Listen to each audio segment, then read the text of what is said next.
How's it going, guys? I think it's time for a little Arco twin engine mini bike update. This is what we got right now. This is where we stand. I put the plate back on.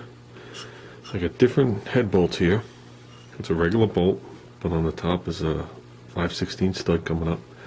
Took those off the flood engine, switched them out. I made myself a pair of stays. Okay, as you can see, they go right through the carburetor, so the carburetor still clamps down, and it puts it at a different angle, different triangulation.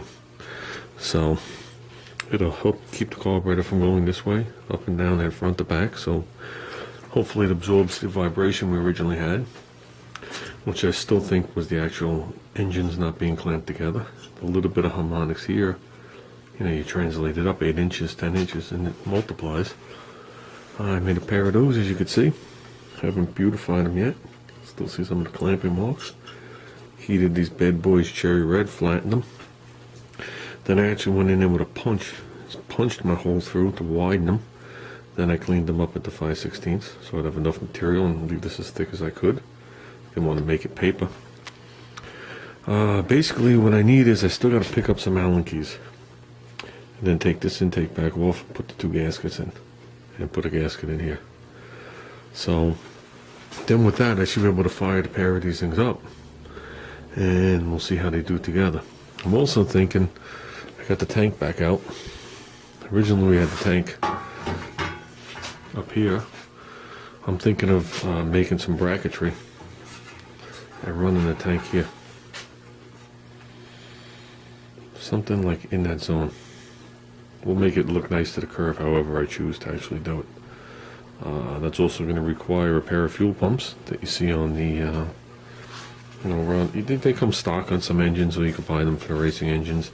Just a flat little plate with a diaphragm. It's almost similar to the what they use inside this carburetor here. Okay, basically I'm going to have to get some intake off this engine, and it goes in there and it pulses a little diaphragm, and it sucks the fuel up, brings it up the difference. So a pair of those would be required.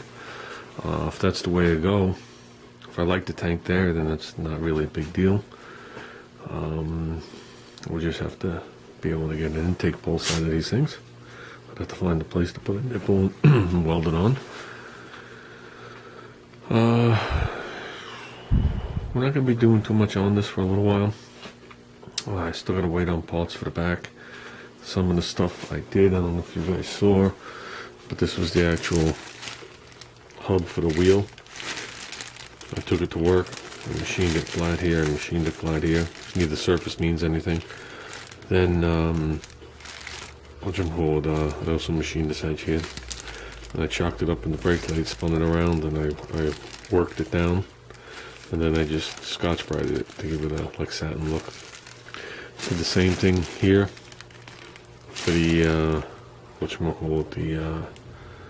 rear disc, which I could either use for a sprocket or a disc.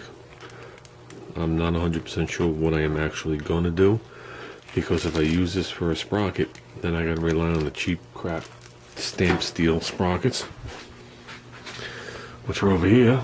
That type of sprocket, which, believe it or not, are $3 more, which isn't a big deal, but $3 more than the split aluminum ones that are on a racing go-kart. But the only difference is then I gotta buy the actual hub that it mounts on. But then I could switch gear ratios and play around with this thing till I'm comfortable. I've seen gears, the lowest one I've seen so far is a 53, I think it is, which Junior has, and I've seen them go up to 80 teeth. So they make a 68, 69, 70, 71, 72, 75, and I seen an 80. I'm trying to get into the 70 zone.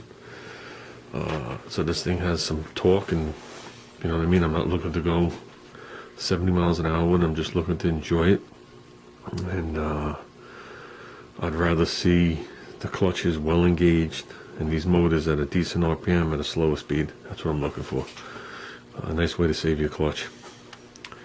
So if I do that, I should be able to fit all the stuff in. I don't know until the rim gets here, and I would have to actually sit here and mock it up. But then it would be the disc, it would be the rim and tire, and then it would be the brake over here.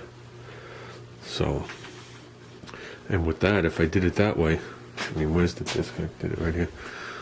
I brought it to work, I machined it down, did the center black. This side is where it would go on the thing. Still has a couple little pock marks on it, but nothing bad. Thing is perfectly flat. If I did it that way, I could run 2 mechanical calibers onto this thing and have 2 individual brake levers and have more than enough stopping, because I run 1 caliber and it does pretty well. You know, it does pretty well. So a pair of them would just make the tire skid if need be.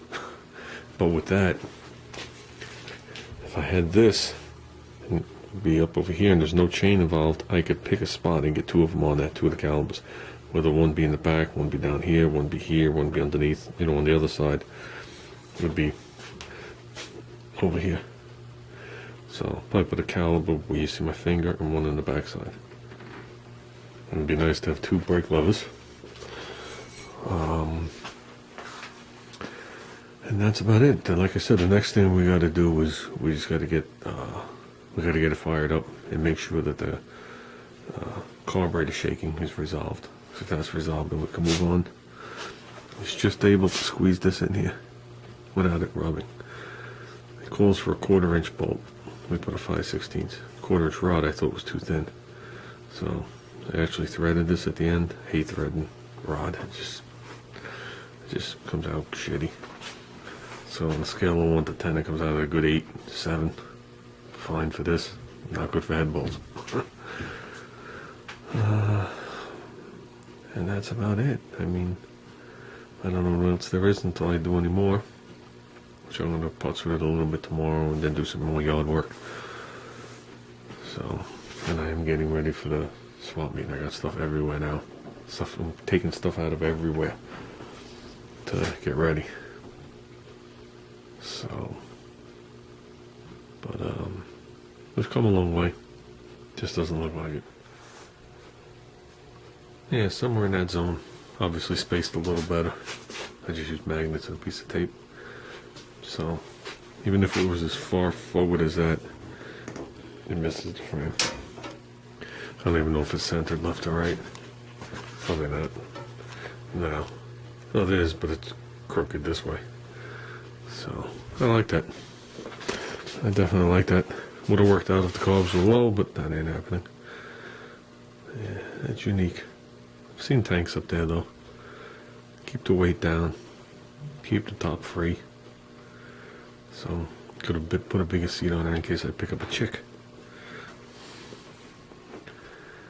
So, gotta come up with something for a front wheel.